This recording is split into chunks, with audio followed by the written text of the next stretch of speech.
Did you know that millions of Africans died as a direct result of colonial policies, yet almost no one was ever held accountable? This is the story of colonial crime in Africa, a history of violence, exploitation, and injustice that continues to cast a long shadow over the continent. For centuries, European powers cast covetous eyes on the vast resources and strategic location of Africa. From the 15th century onward, coastal trading posts slowly morphed into sprawling empires, driven by greed and a sense of racial superiority. The late 19th century witnessed the scramble for Africa, a period of intense competition among European powers to carve up the continent. The Berlin Conference of 1884 to 1885 formalized this process, with European leaders drawing arbitrary borders that disregarded existing ethnic, cultural, and political boundaries. This set the stage for decades of conflict and instability. Among the most egregious examples of colonial crime is the Congo Free State, personally controlled by King Leopold II of Belgium from 1885 to 1908. Leopold's insatiable thirst for rubber led to a reign of terror, with forced labor, mutilation, and mass killings becoming commonplace. Villages that failed to meet rubber quotas were subjected to brutal reprisals. Estimates suggest that the population of the Congo Free State was decimated, with losses ranging from 1 million to 10 million people. International outrage eventually forced Leopold to relinquish control, and the territory became the Belgian Congo in 1908, although exploitation continued.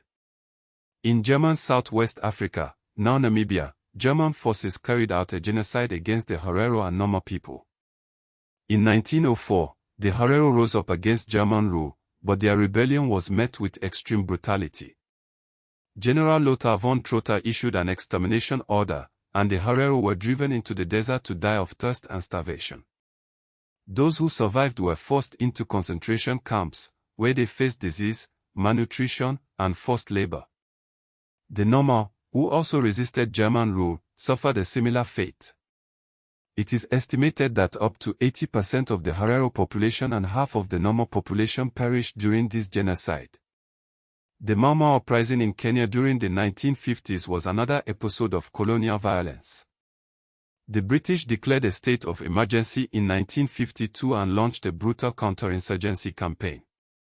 Thousands of Kenyans were detained in camps, where they were subjected to torture, beatings, and executions. The British also implemented a policy of forced villagization, displacing communities and disrupting traditional ways of life. In Algeria, French rule, which began in 1830 and lasted until 1962, was marked by violence and repression. The Algerian War of Independence, from 1954 to 1962, was particularly brutal, with French forces employing torture, mass internment, and collective punishment to suppress the rebellion. Hundreds of thousands of Algerians lost their lives during the war. The 1947 Malagasy uprising in Madagascar against French rule was met with a violent response, with death estimates ranging from tens of thousands to over 100,000. In German East Africa, now Tanzania, the Moji Moji Rebellion of 1905 to 1907 was brutally suppressed. German scorched earth tactics and famine caused massive loss of life, with estimates often around 200,000 to 300,000 deaths. Colonial legal systems were designed to maintain control and exploit African labor. Laws were enacted that criminalized vagrancy, tax evasion, breach of labor contracts, and even seditious speech. These laws were used to funnel Africans into forced labor systems and restrict their movement. Prisons were not just places of punishment but also labor recruitment centers. Prisoners were often put to work on roads, plantations, and other colonial projects. Corporal punishment, especially whipping, was widespread across colonial Africa, even in cases where it was formally restricted by law. Colonial states repeatedly declared states of emergency to suppress any unrest. These emergency powers allowed for detention without trial, censorship, movement restrictions, and collective punishment. Taxation was used as a coercive weapon, with poll taxes and hot taxes forcing Africans into wage labor and cash crop economies. Refusal or inability to pay often led to arrest, fines, or forced labor. Women were disproportionately affected by colonial violence and exploitation, suffering from forced relocations, loss of land, sexual violence, food insecurity, and family separation, yet their experiences are often underrepresented in historical records.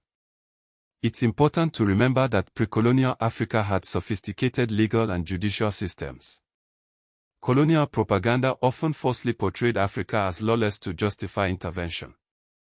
Colonial violence was often hidden behind euphemistic language, with terms like pacification, discipline, punitive expedition, emergency measures, and rehabilitation used to obscure the brutality of colonial rule. Colonial rule had a profound and lasting impact on Africa. Colonial governments built coercive administrative systems that later influenced post-colonial policing, prisons, and emergency law. Colonial economies were organized around the extraction of minerals, plantation agriculture, and cheap labor, leaving colonies with weak industrial bases and deep inequality. Arbitrary borders split ethnic groups, kingdoms, trade networks, and ecological regions, creating long-term political tensions and regional conflicts. War, famine, disease, labor migration, and violence caused population losses and long-term social disruption, separating families and communities. Much of the historical record was written by colonial officials, often presenting a biased perspective. African oral histories, local testimony, and later scholarship have often contradicted official colonial narratives. The legacy of colonial land expropriation continues to fuel land disputes in countries such as South Africa, Zimbabwe, Kenya, and Namibia. Colonial-era policing methods, such as emergency detention and the use of force against protesters, are still evident in many modern African security systems. African governments and organizations are increasingly calling for reparations for colonial crimes, including apologies, restitution of cultural property, archival access, and financial compensation.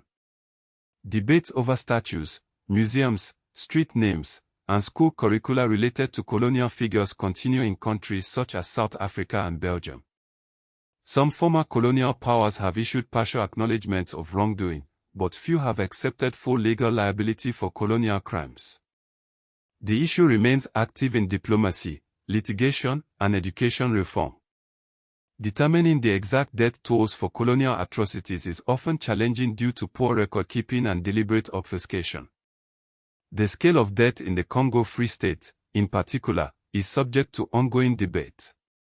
The history of colonial crime in Africa is a complex and often painful one.